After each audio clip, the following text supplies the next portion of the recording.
하나님의 말씀 요한복음 19장 13절부터 16절 말씀 같이 보겠습니다. 우리 한 절씩 나누어서 교독하겠습니다. 제가 먼저 읽겠습니다. 빌라도가 이 말을 듣고 예수를 끌고 나가서 돌을 깐 뜰, 히브리 말로는 가바다에 있는 재판석에 가서 앉아 있더라.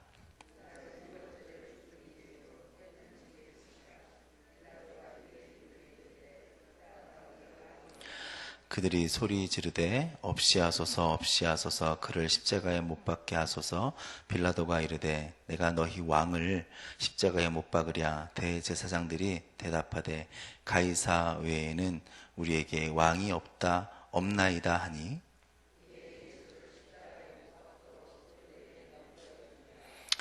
아멘. 아멘하기 힘든 말씀인가 봐요. 아멘을 잘 안 하시는 것 같아서. 네. 아멘이십니다. 네. 하나님의 말씀이니까요. 진리가, 진실이 은폐되는 그런 역사 가운데 있으면, 항상 아픔과 고통을 겪게 됩니다. 진리가 묵살되고, 의견들이 청취되지 않으면, 빛은 없습니다. 어둠이 있게 되죠. 그래서 진리는 감춰지게 됩니다. 우리 역사 가운데도 그런 일들이 많이 있었고, 우리나라도 그렇고, 세계적인 역사를 봐도 중세시대에 암흑시대다, 어둠의 시대다라고 이야기하는 시대가 바로 중세 암흑시대였습니다. 그때는 교황의 세력 가운데 모든 게 있었고, 교회의 전통과 교리에 반대되면 다 마녀 사냥식으로 잡아서 죽여버렸습니다. 그리고 그렇게 해결해 버렸습니다. 그래서 이성이나 자유나 그런 것들은 없었습니다. 진리가 진리되지 못할 때 세상은 암흑시대다, 그렇게 이야기를 합니다. 그래서 진실을 제도적으로 밝히기 위해서 나라마다 진실을 밝히는 기관들을 만들어요. 그래서 사법부라는 기관은 진실을 밝히는 기관이죠. 입법부, 행정부 뭐 있지만 사법부는 독립되어져 있어서 어떠한 권력에 의지하지 않고 진리를 밝히고 또 판결을 내리는 것이 사법부죠. 그래서 그게 잘 발달이 되면, 그게 잘 실현이 되면 공정한 판결을 받게 됩니다. 그런데 만약 권력에 편승하게 되거나 권력의 시녀로 전락하게 되면 세상은 판결이 제대로 나올 수가 없어요. 그러면 그 판결이 제대로 나오지 않으니까 결국에는 자기의 이득을 위해서 서로 노력하겠지요. 서로 노력하다 보면 그 자기의 이익되는 집단들의 권력이 크면 클수록 재판에 유리하게 되고, 그 권력이 큰 사람들은 결국에는 모든 돈이라든지 뭐 영향력을 잡겠죠. 그러면 세상은 그 판결이 부정함으로 인해서 살기 어려워지게 됩니다. 아무리 사회가 발달해도 사법부의 판단이 공정하지 못하는 것 하나 때문에라도 경제는 다 죽을 수 있어요. 왜냐하면 서민들은 살 수가 없거든요. 살 수 없는 서민들이 있는 나라는 결국 망하게 되는 것입니다. 세상에도 그런 이제 일들이 있는데, 교회도 그런 상황 가운데 있다면 그 길을 밝혀야죠. 그런데 밝히지 못할 때가 많이 있다라는 것이죠. 왜냐하면 교회의 모습을 봐도 그렇다. 요즘에 교회도 내놓으라 하면서 이렇게 딱 뭔가 지어야 되는데 그런 것이 없죠. 예를 들면 주보에 숫자가 나가는 일들이 있어요. 무슨 몇 명, 무슨 전도, 뭐 새신자 이런 것이 있으면 경쟁합니다. 숫자 경쟁이 붙어요. 그러면 이게 아주 치열해지기 시작해요. 그러면 이제 공정하게 올라가야 되는 것임에도 불구하고 살짝 양심의 눈을 가리고 올리지도 하죠. 말하자면 성장주의 아니면 나의 이득을 위한, 경쟁을 위한 것 때문에 살짝 눈을 감죠. 살짝 눈을 감는 게 문제인 거죠. 교회도 법정 싸움을 많이 하고 여러 가지 일들을 많이 하는 것들을 보게 됩니다. 세상에 많은 것들이 나타나죠. 그래서 진실보다는 헛된 것들을 쫓아갑니다. 허영이라고 하는 것을 쫓아가죠. 내실보다는 겉모양을 쫓아가죠. 그래서 교회가 부정하면서도 세상에 하나님의 말씀을 선포하길 원하면서도 그게 제대로 이렇게 이루어지지 않는 그러한 어불성설인 경우가 많이 있습니다. 그런 일이 오늘 성경에도 나오죠. 오늘 성경에도 보니까 재판은 재판인데 뭔가 이상한 재판이 벌어졌죠. 진리가 완전히 무너져버린 대표적인 사건입니다. 그래서 예수님이 십자가에 못 박히게 되는 재판의 사건이죠. 바로 십자가 사건인데 오늘 본문이 그것을 말하고 있습니다. 예수님을 재판하는 거죠. 예수님이 하나님의 아들이신데요. 하나님을 재판하죠. 오늘 사람이, 죄인인 사람이 하나님을 재판하는 사건인 것입니다. 하나님이 재판을 해야 되는데 반대로 사람이 하나님을 재판하고, 또 그렇다면 재판을 했다면 아까 사법부 이야기를 잠깐 한 것처럼 공정한 재판을 했어야죠. 그런데 공정하지 못한 것 같죠. 우리가 아무리 봐도 한치의 오류가 없는 재판이 아니라 오류투성이죠. 그리고 말도 안 되는 재판이 벌어지게 되는 것입니다. 이 재판은 완전히 무너져버린 진실을 가리는 그런 재판이었습니다. 그래서 유대인들은 예수님을 빌라도 총독에게 고소하고 예수님께서 악을 행한 게 없음에도 불구하고 그를 심판하게 되는 그런 것입니다. 유대인들이 예수님의 소문을 듣습니다. 야, 여기서 사람을 고쳤대. 저기서 사람들을 도와줬대. 계속해서 인기가 올라가고 사람들이 우매한 사람들이 병든 자를 고쳐주는 그런 사람들을, 그런 분을, 그런 모습들을 보여주고 있으니까 계획을 세운 거죠. 저 사람이 나의 자리를 위협할 수 있겠구나.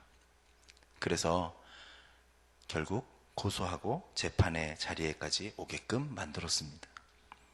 고소장을 접수한 빌라도가 이제 심판을 하는 거죠. 그런데 아무 죄를 찾을 수 없었다고 성경에서 말하고 있습니다. 우리가 알고 있는 것처럼 요한복음 18장에서 나는 아무 죄를 찾을 수가 없다 이렇게 이야기를 하고 있어요. 그럼에도 불구하고 유대인들이 물러서지 않습니다. 지금까지 여기까지 재판장까지 예수님을 끌고 오기가 얼마나 힘들었는데 여기서 죄 없으면 그러면 안 되니까 항의를 하죠. 그러자 빌라도가 밀란을 일으킨 바라바를 끌고 옵니다. 이렇게 심한, 이렇게 악독한 사람이 있는데 이 사람을 놓아줄까? 예수를 놓아줄까? 빌라도의 잘못된 제안이죠.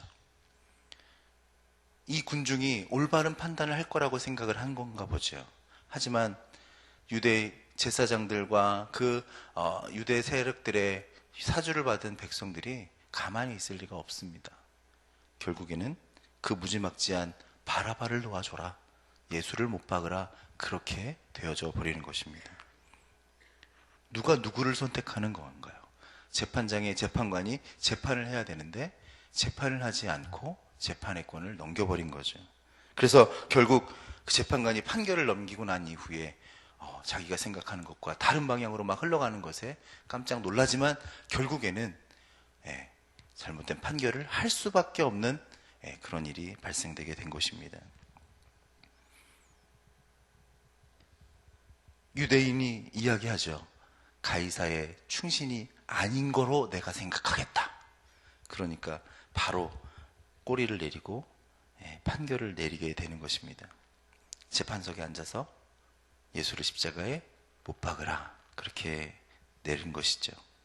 분명 빌라도는 3번이나 예수는 죄가 없다 그렇게 이야기를 했었습니다. 그런데 자신의 권력을 지키기 위해서, 자신의 이득을 얻기 위해서 올바른 판결을 하지 않은 것입니다. 자신의 생명을 지키기 위해서 명분을 상실하고 진리를 외면한 것입니다. 역사적으로 빌라도를 보면 빌라도가 결국에 예수님을 못 받고 난 다음에 자식의 자리를 지키고 얼마나 오래 살았을까 한번 봤더니만 그렇지 않았던 것 같아요. 예수님을 못 받고 난 다음에 결국 7년 있다가 밀란이 일어나서 잡혀갑니다. 그래서 결국 역사적 사건에 보니까 죽었다는 거예요. 자살로. 빌라도 로마의 티베리우스 황제 때 사마리아, 이도메아, 유대의 5대 총독, 라틴 이름은 폰티우스 필라투스이다. 성격이 잔인해서 유대인들을 탄압하였다. 그리스도가 유대인의 고소로 그에게 잡혀오자 그리스도의 무죄를 인정하면서도 민중의 강요에 굴복하여 그리스도 대신에 강도 바라바를 석방하고 그리스도에게 사형을 선고하였다. 후에는 그는 사마리아인들의 학살 사건 때문에 로마로 소환되어 자살한 것으로 전해진다. 이게 두산 대백과 사전에 나와 있는 내용이에요. 결국에 죽었어요. 자살해서.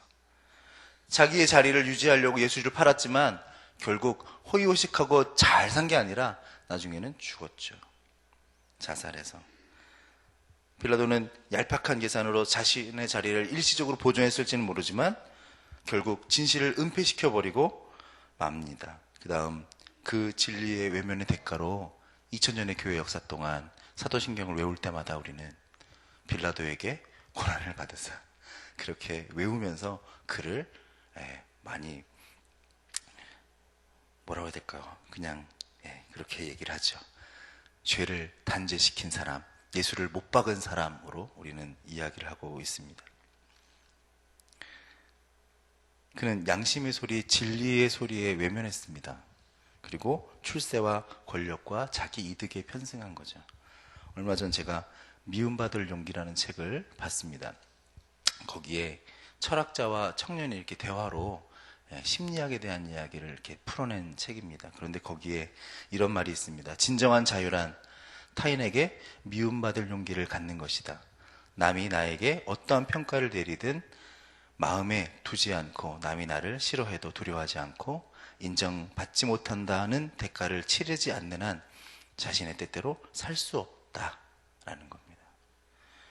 성경 이사야서에도 이런 말이 있습니다. 51장에 의를 아는 자들아 마음에 율법이 있는 백성아 너희는 내게 듣고 그들의 비방을 두려워하지 말라. 그들의 비방에 놀라지 말라. 우리는 용기 있는 자가 되어야 됩니다. 반인도적이라면 그것이 하나님의 말씀에 어긋난다면, 진리에 어긋난다면 그것을 끊을 수 있는 용기가 있어야 됩니다. 물론 실수하죠. 우리는 마음이 항상 죄 가운데 있는 모습들이 많이 있어서 실수합니다. 하지만 그때마다 그 실수를 눈 감아 버린다면 빌라도와 같은 사건이 발생될 것입니다. 만약에 역사적으로 빌라도가 여기서 예수를 넘겨주지 않았다고 할지라도 예수님은 결국 십자가에 못 박히셨을 거예요. 그런데 그랬다면 빌라도는 역사적으로 아주 대단한 사람으로 우리는 생각을 했겠죠. 하지만 빌라도는 용기가 없었습니다. 자신의 자리를 유지하기 위해서, 자신의 이권을 챙기기 위해서 잠시 잠깐 자기 자리를 지킬 수는 있을지 모르지만 결국 그의 종국은 자살이라고 하는 것으로 가게 된 것입니다. 우리는 착각을 합니다. 하나님의 말씀을 보면서도 우리가 재판석에 앉아서 판단을 합니다. 이 말씀은 마음에 든다. 밑줄 쫙. 이 말씀은 내가 좋은 말씀이니까 들어야지. 이 구절은 오늘 현실에 맞지 않아. 이거는 아니야. 심지어 세상에서 성공하기를 원한다면 말씀대로 살면 안 돼. 시대가 바뀌었는데 그거를 내가 지켜야 되나? 등등. 마치 우리가 재판관이 된 것처럼 재판을 하고 있습니다.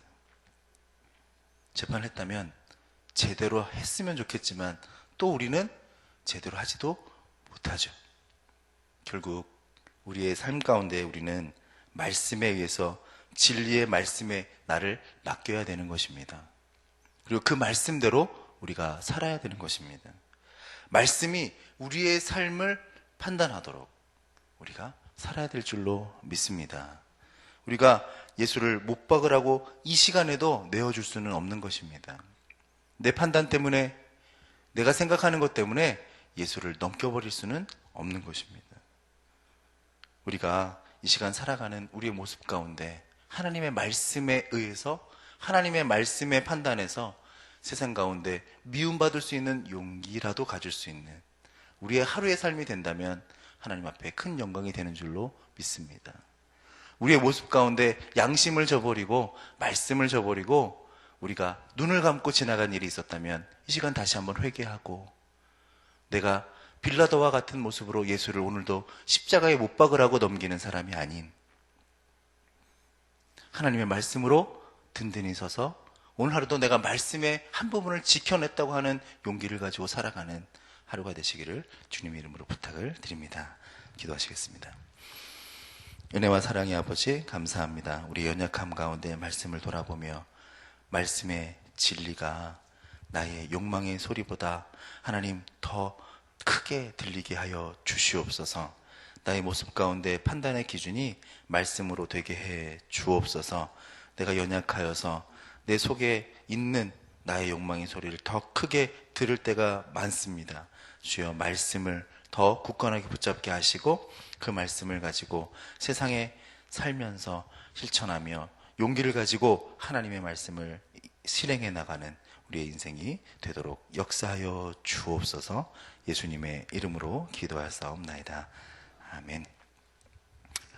공동기도문, 기도, 봉사 같이 기도하시겠습니다. 우리에게 서로 사랑하는 마음을 더욱 부어 주옵소서. 교회 안에 작은 교회들을 넉넉하게 축복하옵소서.